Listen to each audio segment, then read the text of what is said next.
Hello everyone, welcome back to our another mini blog. এটা হচ্ছে গত কালকের ভিডিও। আর কালকে আমাদের বাড়িতে ছিল সত্যনারায়ণ পুজো। তার সকাল সকাল ব্রাহ্মণ চলে এসেছে পুজো করার জন্য। প্রথমে পুজো হলো আমাদের গণেশ মন্দিরে, তারপরে হবে আমাদের বাড়িতে।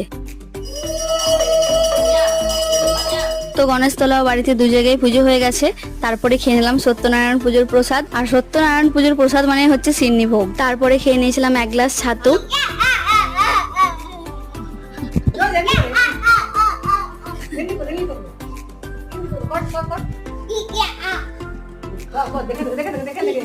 এদিকে টাকা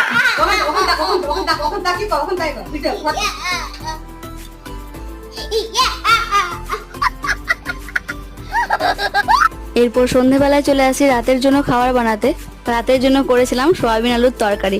যেহেতু বাড়িতে নিরামিষ ছিল তাই সয়াবিন আলুর তরকারিটাই করেছিলাম। তারপর দেখি সানু অফিস থেকে ফেরার পথে আমার জন্য চা নিয়ে এসেছে। তো এইখানেই ব্লগটা শেষ করছি।